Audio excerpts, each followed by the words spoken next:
Lance and Jasper. Hey, he just had a caller from Orlando. Said he's at a truck stop. Lance and Jasper don't leave his fans waiting. Let's get my man right here on the line. I think his name's Tony. Get these live calls, it's hard to tell. Hello? Hey, man, this is Lance and Jasper. Lance and Jasper don't leave his fans waiting. If you're at a truck stop, I'm at a Walmart parking lot. Let's get it on, baby. Hell yeah, let's get it on, goddammit. Hey, Lance, yes, let me tell you about everybody that's been talking shit about Florida. You know what? I'm so disappointed at everybody. I want to tell you why? Because they don't understand what the Savage is doing to the University of Florida. The Savage is putting something on their offensive line. Everybody's thinking our offensive line is weak. But let me tell you what Jim McElwain said last year before we kicked his ass to the curb. He said our offensive line was very good, but the strength and conditioning wasn't good. Now that we got that strength and conditioning and all these boys are going to come back so strong and so ready and so physical, the world is in trouble. I don't know what nobody's talking about, but we got the talent all across the board, offense, defense, special teams especially, and they're going to have some problems this year.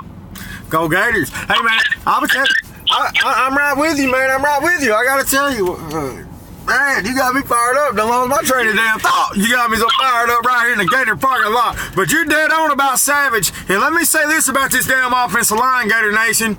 Martez Ivy will be the first tackle taken in the 19 draft.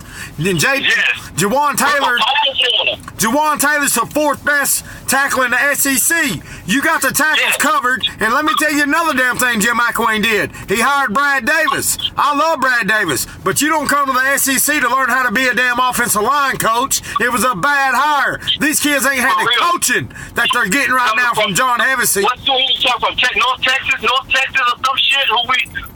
That's the game. I went to that game. And that's when got hurt last year too. I kind of liked the old boy, the coach son from Del Rio. The boy. Del Rio, the coach. Yeah. I kind of liked him, but he ain't good enough to be mentioned on this show. Yeah, but he ain't good enough to be mentioned as to be a Gator. He should have. You damn right. And this man's doing live broadcasts like anybody wants to hear him break down quarterback play. When this man was damn. I mean, didn't he have 8 interceptions and 8 touchdowns? You don't know nothing about protecting the ball. Don't be telling me how to do it.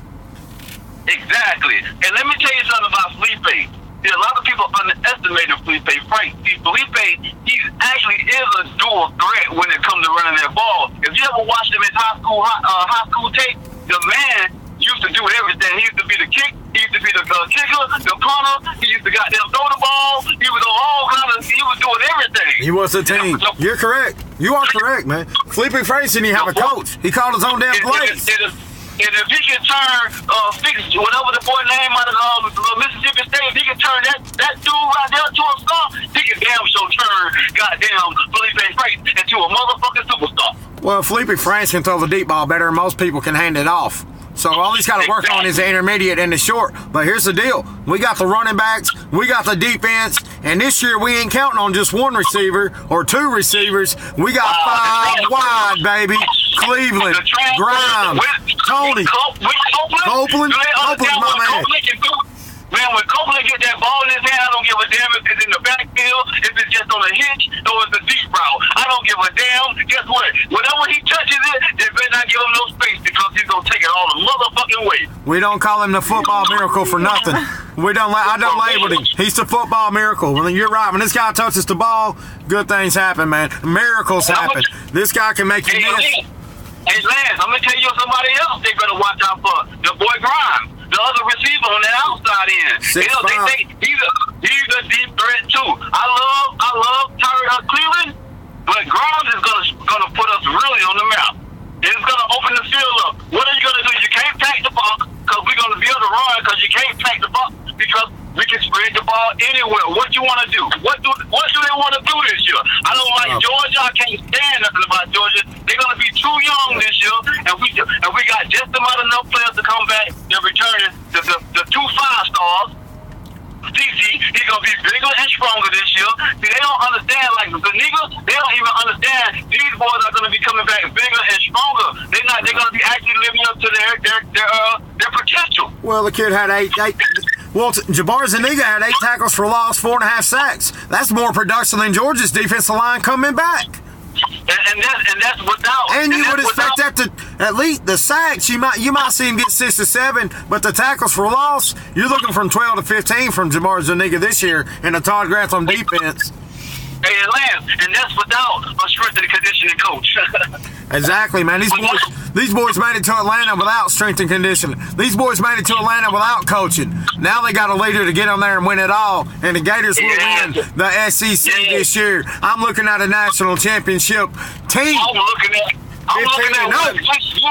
I'm talking about they talking about 8-4. You know how much talent Florida got? 8-4 is a joke. The man said we'd lose at Vanderbilt. What the hell are you talking about? What the hell? I don't know what the hell they talking about. And he said he's a Gator fan. You ain't no damn Gator fan if you're picking us to lose at Vanderbilt. Vanderbilt's got nothing but a coach on the way out. I mean, Dan Mullen is here for a reason, and he will seize the moment. We beat Vanderbilt like we beat Kentucky ass. Get the streak going. We can beat them on special teams, whether the offense or defense shows up or not. For real. Seen it and I'm telling you, something that's going to happen special. This is what I feel like going to happen. We're going to run a 2-back set this year. It's going to be coming out of a 2-back set just to confuse the defense a little bit. And then sometimes we're going to bring Copeland in the backfield. You don't know who you might see back there, but it's going to be so amazing what Dan Mullen does with this offense is going to be not a miracle, but what's supposed to been happen in the University of Florida. And what Savage is doing with the strength and conditioning, these kids ain't never faced nothing like this.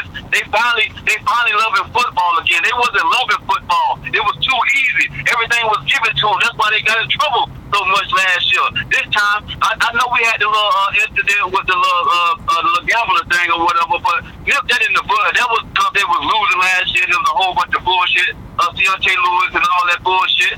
But I'm gonna tell you like this. This year, I don't want no new fans. I'm just tell everybody that we don't want no new fans. Get off the bandwagon. Get off the bandwagon, and we gonna kick ass, and we gonna take that. Hey, Lance, what you say on put in the bucket? What you're saying is? Pour yourself a hot cup and shut the hell up.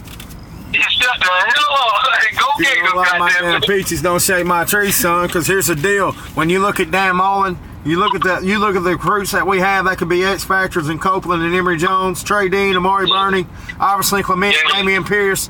Then you start talking about the experience and production we got. You think about the pick six click. There ain't nothing the Gators ain't got this year. The only thing that's been missing is a quarterback and a coach. And I don't give a damn who the quarterback is because I know who the damn quarterback coach is. And this man is proven. And he will turn dirt to glitter. He's done it several times. And this is a 12-0 football team. If you don't like it, call us up. For real. You can call us up, goddammit, because I'm letting you know right now, Dan Mullen is going to put something under Felipe's ass, and Felipe is going to show you something that you never seen before. Because with the offense that we was running under, I'll be forgetting his name because he's out of there. No, Smart. I don't like to talk about it much. I don't know much, but whatever his name is.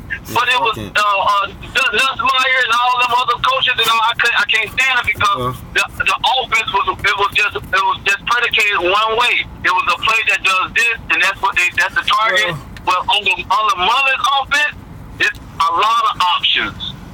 Right. I mean, Doug Nussmeier and Jim McElwain didn't know how to use the talent they had. That was the problem.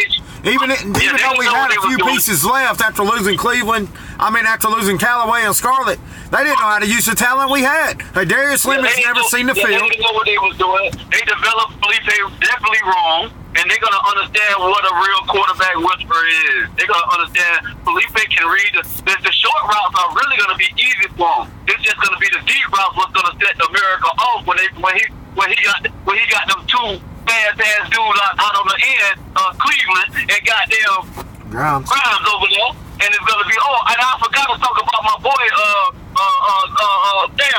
the quarterback we turned into a receiver, Tony. Yes. Oh my God. That's another Copeland. Exactly, bro. When you break the huddle, when you break the huddle, you can't match up with the Florida Gators. And if you're in the nickel and dime package, you don't want to tackle our running backs. You damn sure don't. I mean, you'll be out for the year, baby. Better get your ass in the weight room. You're going to tackle Scarlett and Lemons coming downhill. Yeah, Scarlett is going to run like a monster this year. And Lemons, with that breakaway speed, oh my God! And don't get in front of him because he will call it on.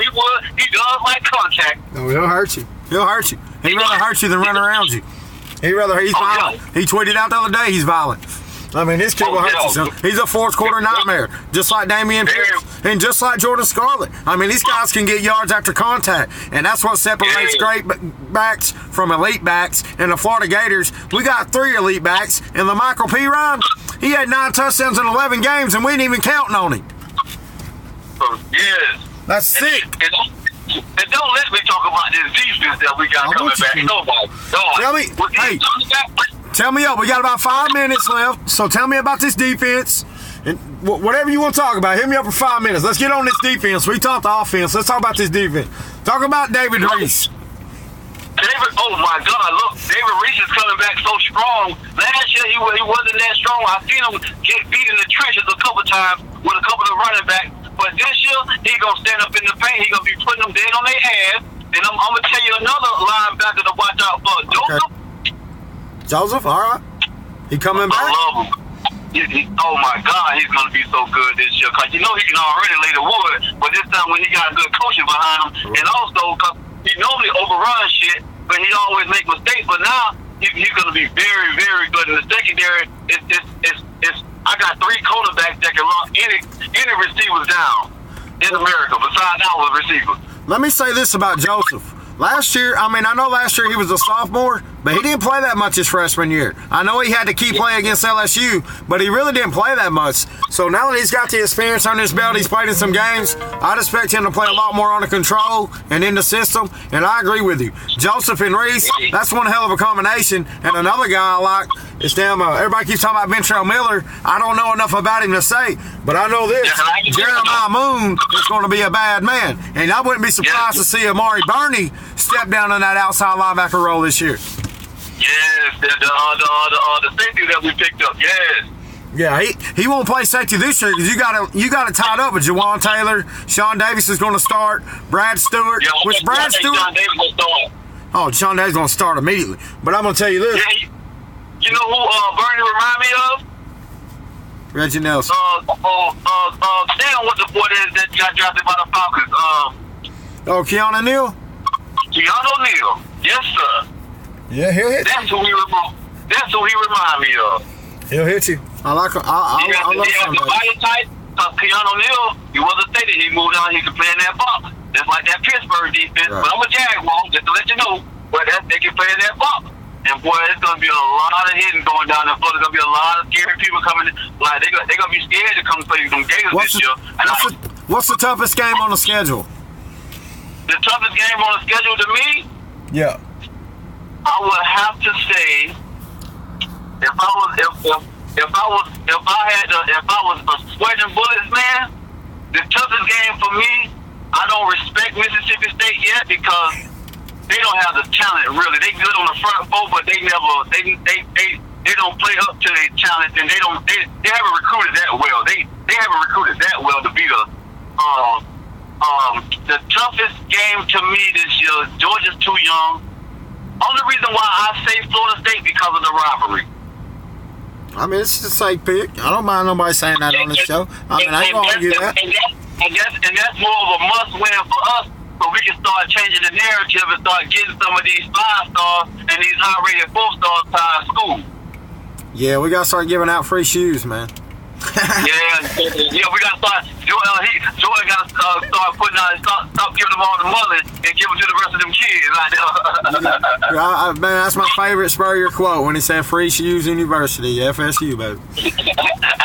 That's the best one ever. I mean, that's my favorite, man. I about died when I heard that, man. But hey, man. Yeah.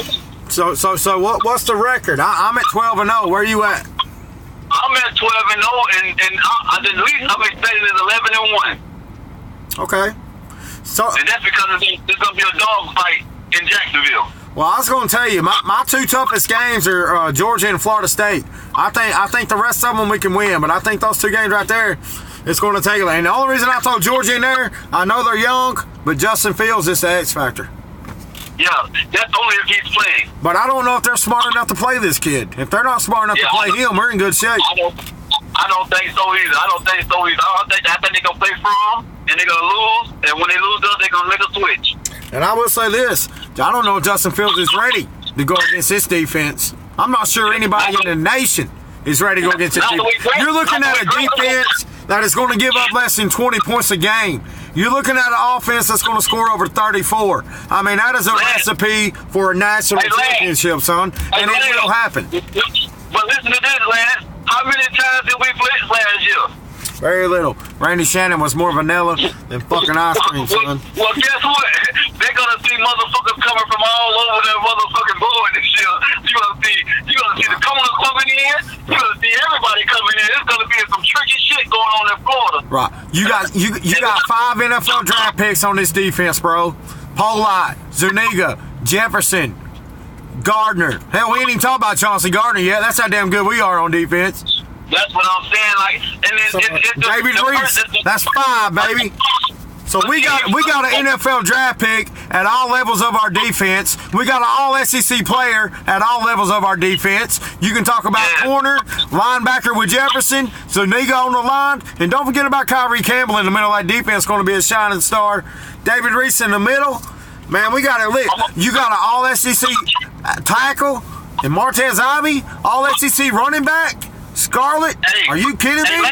All SEC receivers, I'm gonna tell you somebody else. the best fucking true freshman in the nation, and Jacob Copeland. You talking about freshman of the year right there, son? Gator bait. Hey, Lane. Antonio, number 90 from last year. Clayton. Yeah, Clayton. You still waiting on Clayton? He's gonna be a motherfucking monster this year. I tell you what, I'm not giving up on Clayton, but I'm looking at Kyrie Campbell, baby. He's my sleeper. I know he played last year, but Kyrie Campbell is a bad man. He jumped off the screen more than Taven Bryan. Kyrie Campbell's a bad man, and I'm more excited to see Zachary Carter than I am Clayton. Yes, but Zachary Carter, he's ready to play some damn ball. Clayton is gonna be a fucking monster this year. I'm telling you, what Savage is doing is gonna be unprecedented. He's gonna get a raise after this year. Cause what he's gonna do, and they're gonna see it. What a strength and conditioning coach can do to a college program at the elite level at the University of Florida. Don't you know we sipping on Lemonade and we also made Gatorade? Hey, and don't forget we're sipping on that Lemonade these days. That's the difference. We got it, others don't. Hey, man, it's been an honor to have you on the show, man. I really appreciate the fan support down there in Florida. Get all your buddies call in, man. Hit me up, man. I really appreciate this, man. It means a lot to me. Good talking to you, man. Hope to see you in games this year, too. And go Gators, man. Hey, man, call me after the games. We're going to have a live reaction, man. Don't miss the show. Call me up. All right, definitely, man. That's why I had to hit you up this time. Let you know I'm gonna be on your ass this year. All right, man. Hey, don't keep following me, baby. I'm gonna keep it real for you, Gator Nation. Go Gators. All right, go Gators. I'm a fan.